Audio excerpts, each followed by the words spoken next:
So now we have our last panel for the day with iRelaunch. It's on, which is on a mission to normalize career breaks for relaunchers everywhere.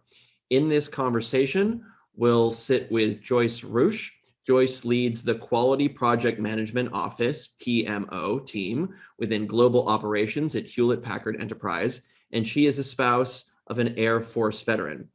In this role, she leads a team that is focused on quality strategy and executing projects across supplies and partners. We're also joined with Christopher De Jesus, NASA ISS flight controller and instructor. The conversation will be moderated by April Keating, who is manager of military and community outreach and iRelaunch, and a military spouse who is motivated to introduce career enrichment opportunities for the military community. So this is calling out to all of you relaunchers to get charged. Please welcome our panel. And April, I will pass it over to you. Right, thank you. Hi, Hunter. And we also have, as part of our panel, Karen Golden. So Karen Golden is a military spouse who experienced career challenges during her husband's active duty career, not the least of which was moving 12 times. So we in the military understand that challenge. Because of the continual relocations, she was never eligible for licensure as a social worker. She took a complete career break following the birth of her third child. She spent several years volunteering and advocating for military families, and eventually returned to her career as Deputy Director, Government Relations for the Military Officers Association of America. Today, Karen is the New Jersey State Advocacy Manager for Alzheimer's Association. So I want to thank all four of you for, all three of you for being on the panel today. And Hunter, thank you for the introduction. You mentioned iRelaunch, and I know we just heard from Amazon, Joshua talking about their returnship program. So that's kind of a nice segue into iRelaunch. So at iRelaunch, we work with employers like Amazon and many others to create and expand return to work programs for people returning to work after career breaks. So in the case of military spouses, we know many of us step away from our careers for a variety of reasons. And one of which being the challenge of military life and that transient nature and moving from place to place. Veterans sometimes decide to take a break after exiting the military, their military service, and before stepping into their civilian career. So today our panelists are going to talk about their journeys, their career journeys, the break that they took, and their inspiring return to their careers. So I'd like to start with, I know Hunter introduced you, but I would like to give each of you an opportunity to tell us a little bit about yourself. So if you could give us, of course we have your names, but if you could give us your military affiliation and something unique about your personal career journey. So if we could start with Joyce. Joyce, if you could please tell us. Thank you. Thanks. Can you hear me fine? Yes. Great. My name's Joyce Rose. I have been an engineer for about 8 years now, recently promoted into a manager role. I'm a spouse of an Air Force veteran. I took a 3-year career break to raise children. We met in New Mexico, Kirtland Air Force Base. From there, decided to do the military to civilian transition, relocated to Houston, Texas. Something unique about my career journey that I never imagined was I won a company contest this year on innovation. And not only do I get to go back to engineering, I got to stretch my creative muscles and dream up something new. We're still in the process of launching this program within my company. I hope to announce what it is soon. So that's just been very rewarding and unexpected turn from taking a career break and re-entering. sometimes those unexpected turns are the greatest things. All right, Karen, can you tell us a little bit about yourself? Hi, thank you for having me. My name is Karen Golden. I am the wife of a Marine Corps veteran. My husband served 33 years on active duty, and that service took us all across the United States and overseas. I am the mom of 3 highly mobile military children. They're not really children anymore. They're actually adults. What's unique about my career, I met my husband right as I had finished graduate school. And I had those wonderful ideas of what I was going to do as a social worker, and I was going to work in a hospital and lead a team and do all these great things. And that's really where I thought my passion lied. And then over the course of his career and the course of a long career break, became very passionate about the community I lived in, which was the military community. And then it extended to the veteran community. And what I found as I returned to work is it was okay that I was not practicing as a social worker. I was using that education and all of those skills to really do what I was most passionate about, which was make a difference for the community I was living in. Thanks, Karen. All right, Chris, can you tell us a little bit about yourself? Yeah, first of all, thank you very much for having me. I'm glad to be here. My name is Asus. So I was an Air Force veteran for 9 years. My job during Air Force was a survival, evasion, resistance, and escape specialist, more known as SEER. I did 9 years, decided I wanted to transition and try to get a job, one day work for NASA. So I did 2 years at the State Department, work as a personal recovery instructor, and then eventually transitioning to Johnson Space Center here in Houston, Texas, as a NASA flight controller. So I primarily deal with the ISS, the International Space Station, power and thermal systems, as well as their joints. Something unique about mine, my story would be really, I had a lot of self-doubt getting out of the military. There's a lot of unknowns. I've been told a lot that we had a lot of marketable skills being in the military, and transition to a job would be very easy. I found out that was very hard coming out, and maybe not completely true. So there was a lot of self-doubt and doubt from my other peers. I had a really good trajectory in the military as well as in my State Department job, and decided to change my career path completely and start over and start from the bottom, kind of work my way up. So something unique. Absolutely. And I guess I'm just going to join in and answer this question a little bit too. So my husband was, I guess this is a recent change for us, active duty Army National Guard soldier. He retired in August of this year. So we just made this transition to civilian life. And honestly, I feel like it's been harder on me than it was on him, that was a surprise in and of itself. But I mean, several years ago, I discovered, we had only been married for a few months, and I discovered the complexities and challenges of trying to have a career as a military spouse. So after a couple starts and stops with jobs, and being pregnant with our first child, I decided to turn to entrepreneurship as a way to continue my career, and did that throughout the entirety of his career, his active duty career. And so I am what I call an accidental entrepreneur, because I never intended to do that. So I guess that's my unique thing about my career journey is I never set out to be an entrepreneur. I had no idea what I was doing when I started my own business, but here I am, 15 years later. And I'm really honored to be on the team at iRelaunch. All right. So our second question for the panelists is, if you could please tell us what your career journey looked like prior to the role you currently hold, because all of you are currently employed after your breaks. And so, Karen, if you could start us off and tell us a little bit about what that journey looked like for you. My journey was to the role I'm in today was long, many twists, many turns. As Chris said, can totally relate to the self-doubts.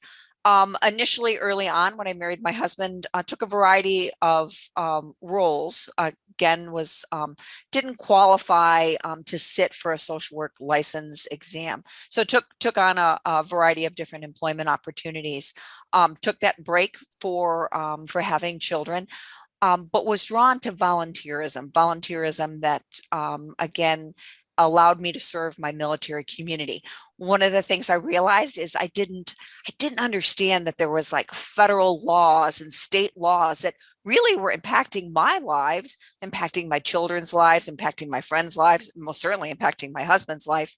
And I wanted to know more. I wanted to know more about the community and how I could make a difference. And I found I was using my social work skills, very solution focused, solution driven, to address some of these challenges. Took on some volunteer opportunities, and that ultimately led me to my job at the Military Officers Association of America, where I was very honored and very privileged to advocate for military families on Capitol Hill, in the halls of the Department of Defense. And another twist, a family twist, led me to my position today, where I'm still doing advocacy efforts, but this time it's on behalf of those living with Alzheimer's and dementia and their caregivers. Yeah, I know it can be tough to boil down that career journey into a little succinct blurb, can't it? But a couple of things I just want to point out there is, one, you talked about the licensure challenges. And I know that's something that many military spouses struggle with as they move from place to place. If they have the type of profession that requires credentials, that can be difficult for them. So I know your challenges resonate with them. And secondly, the volunteerism is something, at our relaunch, we talk a lot about, and we don't just work with military folks at iRelaunch. We work with people of all relaunchers of all types. But to all of the relaunchers, we talk about strategic volunteerism. So when you're on that career break, those volunteer roles, as you're talking, as you're describing, can take you on a path back to work. So I really appreciate you talking about that. So Chris, if you could tell us a little bit about your past. I know you were in the military, but how that led to eventually you landing the role you're at now.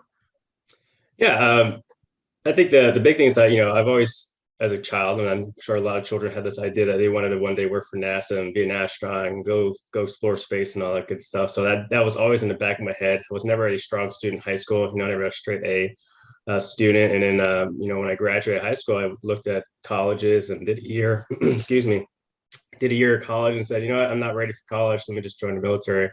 And I wanted to do something exciting, something to kind of push my boundaries. So I decided to do SEER, which was physically eventually a little harder than some other jobs, and gave me an instructor background, which I never had before. So that gave me some confidence in my abilities. So doing 9 years in the military as an instructor, as a SEER specialist, working with personal recovery, and even deploying in that capacity, just kind of helped build my confidence while doing school full time. So I was doing my bachelor's and eventually my master's full time while working for military as well. So again, having that little itch in my back of my brain saying, hey, I really want to work for NASA one day, I always thought that I needed to improve my education. That's why I started knocking out my bachelor's and master's, even though I had a really good career path in the military and was doing, I think, very well. A lot of my peers were sad to see me go, but I knew that being in the military, I couldn't go to NASA. That was, in my eyes, not the easiest path forward. So I decided to transition out and work into that field somehow. So when I got out, that was reality check, where I didn't have that engineering background per se, that experience. And so I'm switching completely careers.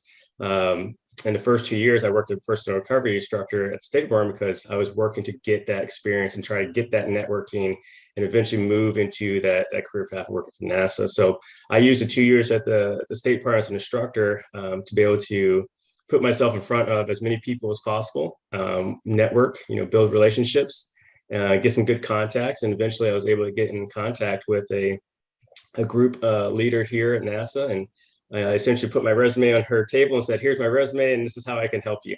And she said, okay, let me push this to somebody else. And we continued to have conversations about it. And eventually I got a phone call from my hiring manager here, and then eventually got offered a job a week later. So all said and done, that seems pretty smooth, but there was a lot of twists and turns and doubts, and a lot of hours spent doing schooling and away from family and friends to get to this point. And then, I was one to always take all the classes and do all the training, and all the programs out there are all very beneficial in their own part. So in a nutshell, that's my career journey. Wow. That is full of twists and turns. But one thing that really stands out to me is the whole time from the beginning of your career, you had an end goal in mind. And that was, that you wanted to work for NASA. And so I think that for many, that's a huge hurdle to overcome. They don't know what they want to be when they grow up.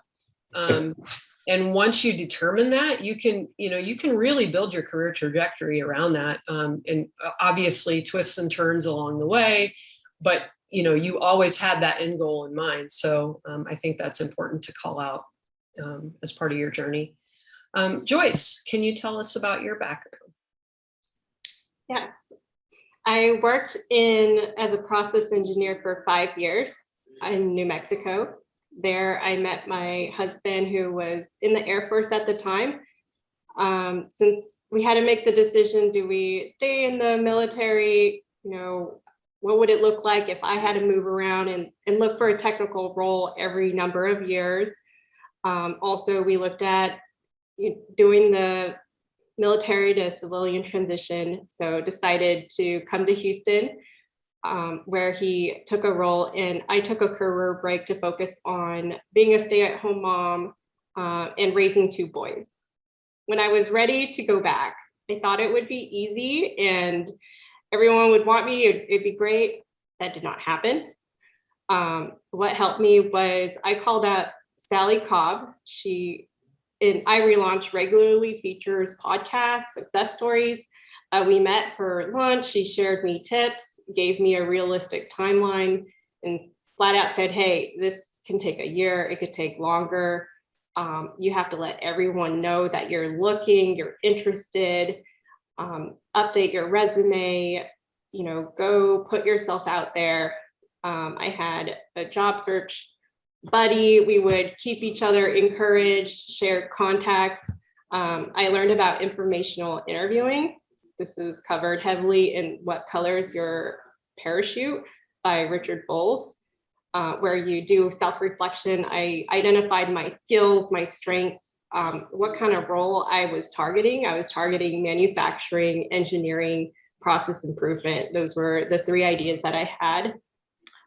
So after asking for referrals, I was heavily involved in Toastmasters as the club president, got my Competent Communicator Award, pursued my Lean Six Sigma Green Belt. I called up hiring managers and asked what skills and experience I needed and worked to close those gaps that I could.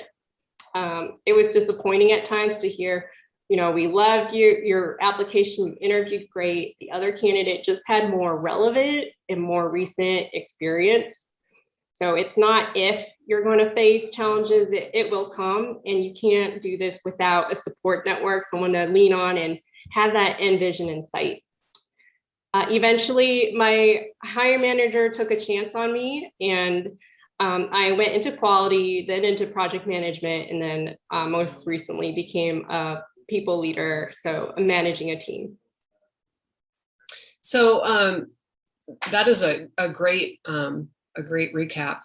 One thing that I just want to ask a follow-on question, if I may.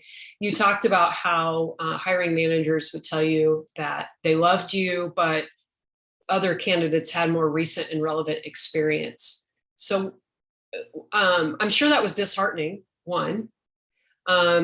So how did you push through with that? And what was your reaction? I guess probably not to the hiring manager maybe per se, but how did you respond to that? So during the process, I wrote lots of thank you notes. Anyone that practiced interviewing or gave me referrals, And that's what I did. Thank you for the opportunity. I mean, I did set aside a day. I was crushed when it happened. Gave myself a day to just kind of mope and talk to my support group and, you know, pick myself up and try it again. I thought, okay, if I can make to that final round, there's someone else that's just going to take the chance on me. And I'm really glad my hiring manager did. That's awesome. And you mentioned having a relaunch buddy, and you also mentioned having like a group or a team. I think that's really important. And I don't know that people really consider that so much, but having like cheerleaders, surrounding yourself with people to help you keep going, even when it gets tough, is huge. So I think that I just wanted to bring that to the forefront as well. All right, so moving on to the next question, and I think some of you have touched on this already, but maybe kind of dive in just a little bit more. So, you know, especially for people who have those resume gaps, or there could be some periods of time where they've been employed the whole time, but they've taken jobs that are not in line with their eventual career goal, you know, where they want to be down the road because of, you know, maybe those opportunities didn't exist where they were, or, you know, they just needed something to make some money and they couldn't find anything else. So they took that period of underemployment. And so when they are ready to jump back into that fulfilling career, they may not be sure about where to go to find those opportunities that will welcome them with those resume gaps, with those periods of underemployment. So I would like to ask each of you, if you could let us know how you learned about the opportunity that for the role that you're currently in, and what made you decide to apply. So Chris, if you could please start us off with that. Yeah, sure. So I think my personal preference and experience to figuring out things and reaching out to folks, just talking to folks, I always thought my best attribute was just having a conversation with somebody. And that required me to reach out to folks. And that might have been on LinkedIn, I might have been on a video chat, or even like, you know, as an instructor, I had a lot of experience and interaction with a lot of folks that came through at different levels of government and contract companies. So I used those opportunities just to talk, you know, to have a conversation and say, hey, here's what I'm about, here's what I want to do, and then ask the same thing for them and see if there's any common ground there. You know, I think a lot of folks come into this job search and say, okay, I need to talk to this person, I need them to help me, and not think about the other side and reciprocate that. So I just built relationships. And I think, you know, being genuine in those relationships, asking, you know, how can I help you as well? And how can you help me? And this is what my goal is. And how can I take what I've done before and translate it into what I want to do? And, you know, eventually you get lucky sometimes. Eventually you meet the right person who says, you know, yeah, I think you have some good skill sets, but there is a gap there. So here's how you can improve yourself, and here's how you can, you know, market yourself a little bit better. And for me, that was, you know, improve my education, getting my education level up so that I can transition into this engineering type job with no real engineering experience. I mean, I never even heard of a flight controller, even though we probably all seen movies like Apollo and all those people sitting in a big room. I just never put two and two together until I had a conversation when I saw the NASA group lead with their NASA emblem on. I was like, ooh, NASA, I want to go talk to them. And decided to go talk to them and just ask questions. And, you know, we had lunch together, and I just picked their brains about what the job offered. And I started to realize that there was a lot of commonality between stuff I did in the military and stuff I do as a personal recovery instructor. And how can I tie those into their current job and market myself, you know, sell my skill sets. And it really didn't take much. It was just a simple conversation and, you know, continuing email back and forth. And eventually, like Joyce was saying, you know, talk to a training manager or hiring manager. And, you know, this was like on a Friday afternoon, I was doing homework, and I was 3 beers into a Friday afternoon while doing homework. And he called me and,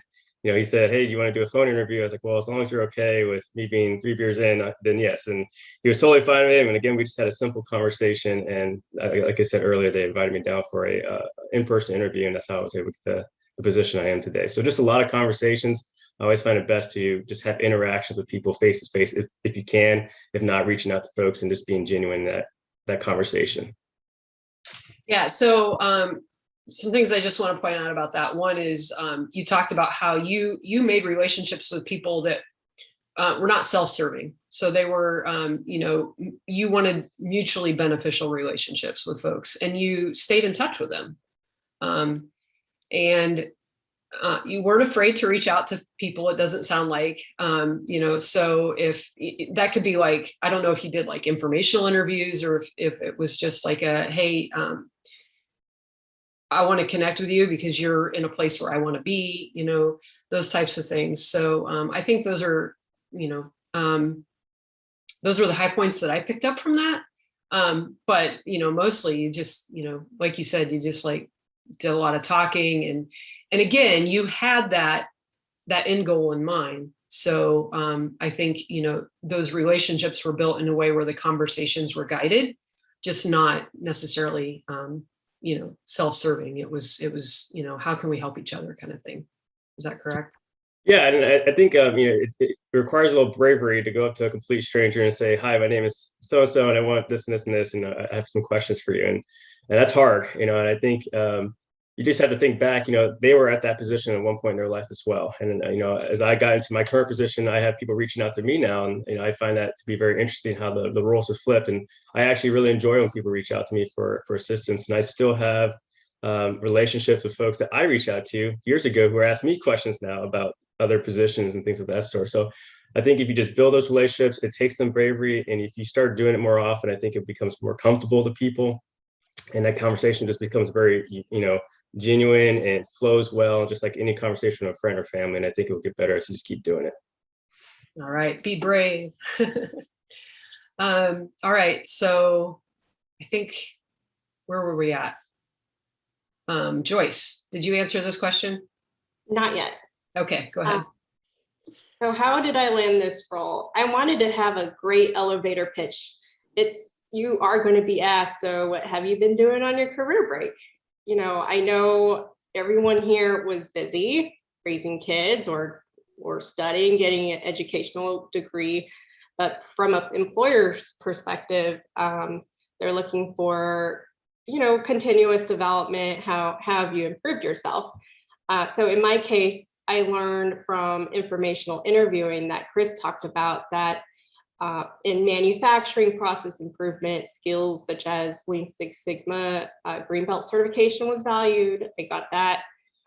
Being a spouse at the time, budget was tight. You just don't have endless resources to get books and, pay for certificates.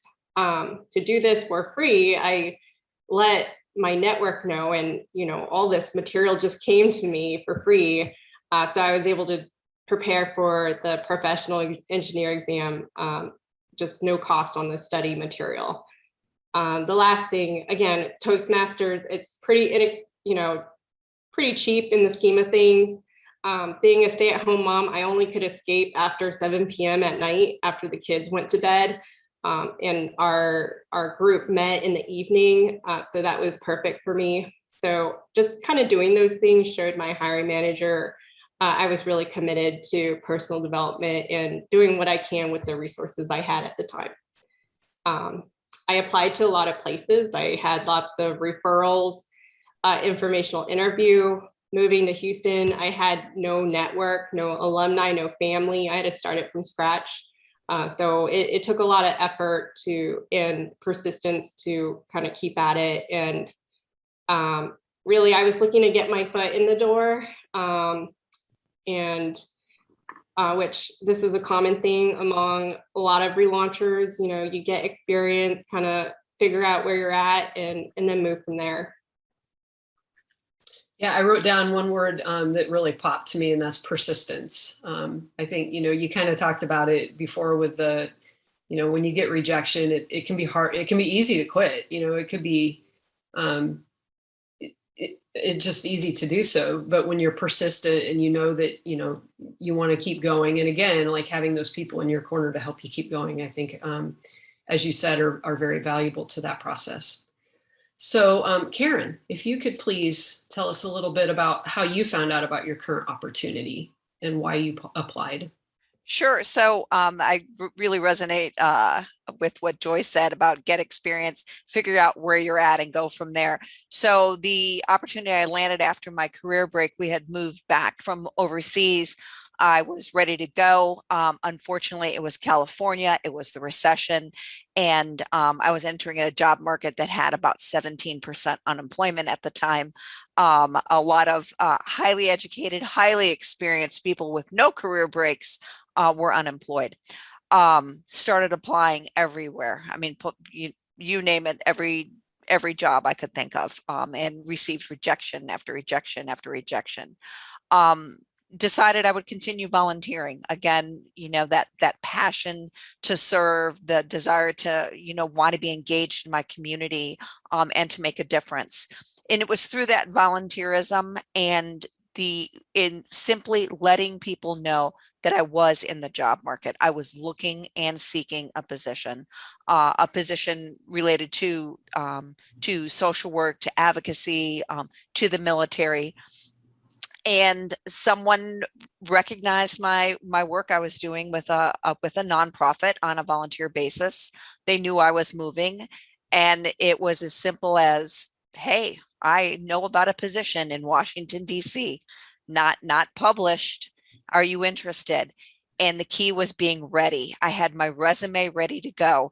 In my head, I had my elevator pitch. I sent off that resume and I thought, boy, this is going to be a stretch. But, to Chris's point, you have to be brave. You have to believe you can do it. Sent off the resume. We packed up our household goods. We started our move across country. We were a day and a half into that move when I received the call. And I only answered it because I actually thought it was the housing office calling from the East Coast. And it turned out to be the person who went on to become my boss and to indeed become my career mentor. And he wanted to know what my passion was, what I was interested in doing. He told me a little bit about the job. And then he asked me, could you be here quickly to interview? Of course, I said yes. And we sped up our PCS move. We made our way across country and took that big leap of faith, and had to believe that, indeed I was prepared. Everything I had been doing, plus my background, was preparing me for this moment. And it was a job I wanted. It was my dream job. That's awesome. So I wrote something down that all three of you really talked about, and that's don't be afraid to ask for help. You said it in different ways, but you all said the same thing, basically. And, particularly with Joyce said that she asked specifically for, materials to help her study for these certifications or, things like that she needed, and her network provided. So, Chris talked about building a network, building those relationships, talked about being brave. Joyce talked about, asking specifically for things that you need. And really, Karen, you echoed that as well. You asked your network for some help, and they provided. So I think that's a great takeaway. So next question I have, we're going to start with Joyce. So Joyce, I know during your career break, you did some work to prepare, and you talked about some of this already, but you did some work because you knew that you wanted to go back to work. In fact, I think it sounded like you knew that when you stepped away from your job. So when you were on that career break, you did that work, as you talked about, to prepare you for going back into the workplace after you stepped away from that career break. So when you were ready to relaunch into your career. So can you just, I know you talked about it a little bit before, but if you can maybe tell us like specifically why you decided to do the things that you did on that career break and how that helped you to get back into your career. Thanks, April. It was a really sad day when I turned in my resignation notice. I was in my second trimester. My husband, when you get an opportunity being in the military to move to civilian, you just take it, because I know that transition's hard. So he accepted an offer prior to me joining him in Houston. So to prepare for that, I got references, got my reviews, updated my resume, but, I just thought I'll just find another job, and I didn't think too much of it. I took the career break because, there's some biases around interviewing while pregnant. So I decided to take that time and spend that with my family. Like April mentioned, I always knew I would go back. I thought it would be easier than it is. It just took, a year longer than I imagined. I just wanted to let the potential relaunchers know that it may not seem like it, but you're in a unique chance to really have that personal reflection. Again, I'm going to promote the what color is your parachute. There's this exercise, it's like this flower, and you write, where have you excelled at, where will you grow? Not everyone gets to do this, have this chance for self-reflection and really target your next role at what you're going to be amazing at.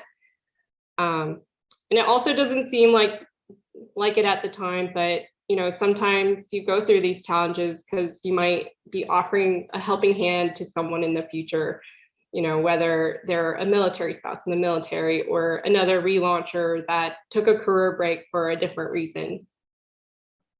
I love that, and Chris talked about it too, that, paying it forward and, reaching back. And there's a quote about it, but something about reaching back and pulling the people behind you up so that they're with you. And it's kind of like this continuous chain. I love that idea. Thanks, Joyce. Karen, so I know that you took on some volunteer roles. And again, you've talked about this already today, but while you were an active duty military spouse, and you do talk about those volunteer roles additionally in episode 165 of the iRelaunch podcast, which is called 321 iRelaunch. So do you think those roles helped you to ultimately relaunch your career? Absolutely, without a doubt. What it did, number one is, I think it starts with that ability, as Joyce was talking about, it's a unique time. Once I came to terms with the fact of how my life would unfold, that we would be moving, every 1 to 3 years, that with 3 children, I may be the remain behind parent, balancing everything. Once I came, to terms with all of that and really embrace that, I knew I wanted to, again, be engaged in my community. I wanted to be involved. What it allowed me to do, as I was in and out of the workforce, and then finally made my way to that dream job in Washington, D.C., is it allowed me to keep all of my skills current and honed, presentation skills, project management skills, public speaking, budgeting skills, all of those skills, depending on the volunteer activity. All of those are relevant. They all can be captured on a resume. They all can be quantified. It allowed me to continue to be relevant, to stay sharp, to be noticed within this community. And I was able to draw upon all of that, as indeed, at the time I didn't realize it. I was actually all this preparation, learning about the military, learning about the Department of Defense, all of those things actually prepared me well when I started my position on a government relations team. I was very well prepared because of those volunteer experiences and felt confident. That's great. And I think, just kind of a side note, those volunteer experiences, if you do have that resume gap, can be added to your resume to show that you were doing something during that break, that you were, building your skills, building your network, that kind of thing. So I'm sure that helps also. All right, Chris, question for you. In your episode 103, I believe, of the 321 iRelaunch podcast, you said, I always wanted to expand my abilities and achieve my long-term dream to work at NASA, which you've already told us about. I love that story. And I mean, you've explained the steps you took to make that career transition, but did you like plan it out ahead of time? I know you said that you decided to go into the military because you weren't ready for college yet, but did you always have kind of a career path in mind, and did you follow it? So I would say I had a plan. It wasn't the perfect plan. I always thought I was going to do 20 years in the military, believe it or not. And so I got to my 9-year mark, and I've been put in a lot of really great positions, and my career field managers were saying, we have these things planned for you that'd be really good for your career. I was in the DC area, and so I was in an upward trajectory of a good career. I was doing well in the military. I had good contacts, and like I said, it was always this little itch in my back of my head that, hey, maybe I could try NASA one day and see if I have the ability to do it. And that's going through a lot of self-pain and a lot of doubt for myself and a lot of doubt for my peers. I think that was the most surprising thing was, the doubt for my peers. But, the plan was always to say, all right, do 20 years. I realized I didn't want to do 20 years, and I wanted to get out and pursue that dream and prove to myself and others around me that, hey, I have the ability to do that. So I had to, that started about a year or two out before I decided to get out, where I started working on my education. I really started taking all the classes I possibly could, really started talking to people, and then, once I got out, I realized that I was in a very, very competitive market, like Karen was saying about California. I was in the DC area. I thought, I had my bachelor's, I had some experience, and people said I'm remarkable, and, I got this. And so I applied to jobs. And at one point I had an Excel worksheet that was like over 500 jobs I applied to with 2 or 3 responses. So that's an extremely low percentage rate that I was getting back. So that's where that self-doubt kicked in. I kept telling myself, hey, stick to your plan of, try to get a job and eventually build enough experience to move into the NASA realm of things. And that's where eventually I got lucky, and I built that network with someone I worked with before, and they got me the job at the State Department, which put me in front of a lot of people. And I always had my plan to keep working on my education and keep working on that networking and reach out to folks. And that was always in the back of my head to do so. And that was just kind of how it was my stance every time I was in, as an instructor role in the State Department. Eventually was able to talk to the right person and fulfill that plan, and prove to myself and others that I can do that. I think kind of sticking with your theme of being brave, it's really brave to do the things that people say that you can't do, which you did. So you definitely fit that definition of brave. So we have some questions from the audience, and I know we're coming up on time, so we're not gonna be able to answer them all. But this question, I think we can talk, I mean, we're not employers, so we can't talk about from that perspective, but maybe about your organization in general. So when you talk about normalizing career breaks, which is what iRelaunch is working to do, would you say that with your organization, so your individual organizations, and I'm just going to open this up, you don't have to answer this individually, but have you actually seen a change and a shift in how career breaks have been stigmatized in the past? So do you think that your organization is more open to employing people who have those career breaks now than they were previously? I'm just gonna, whoever wants to answer that. Absolutely. I had a career break for 3 years. My manager took a chance on me. I've seen from my prior company and current company, there's relaunch programs that are starting. You could have as short as a 1-year career break to even up to 20 years. However, I would like to note that, the cohort size for these programs are pretty small. So in addition to those, just apply normally, get referrals, go through that process. Yes, awesome. Thank you, Joyce. So we have 2 minutes. So second question, what is the bare minimum experience expected out of someone, especially military spouses? So I guess Karen and Joyce, this is probably more for you. What do you think that bare minimum experience is for a military spouse who's looking to relaunch their career after taking, it says huge gaps. So, I mean, Joyce, you mentioned as much as like 10 or 20 years, but Karen, you want to answer that?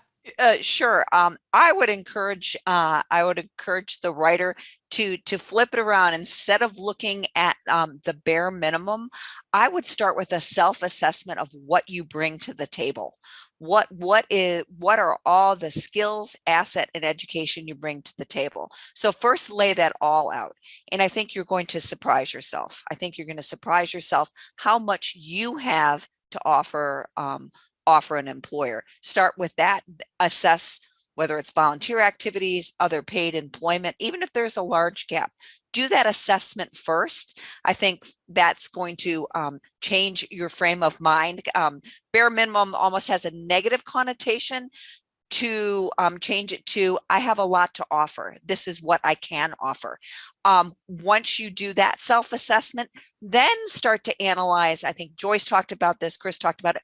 Where are the gaps? Where may you need to do some fill-in with either education, certification programs, and especially for military spouses, there is a plethora of resources, free resources that you can utilize to fill in those gaps, to get those certificates, to get help with a resume.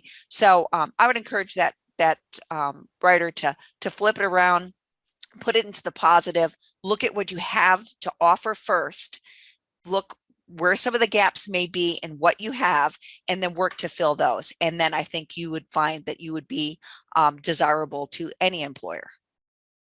Sounds great, Karen. And Chris actually said that too, that he, when you went to NASA, that you told them what you had to offer, right? And you sold yourself to them basically. So yeah.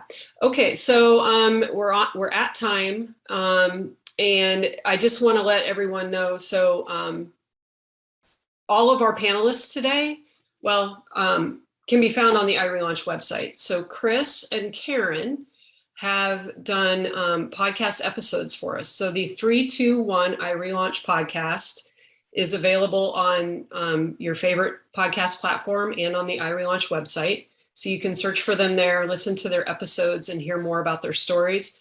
Joyce has, we've written a success story about Joyce. So you can go to the iRelaunch website under the Relaunchers tab and find that success stories archive where you can see and read Joyce's story along with several others. So, I think that's it for today. Thank you. And we'll talk to you later. Thank you.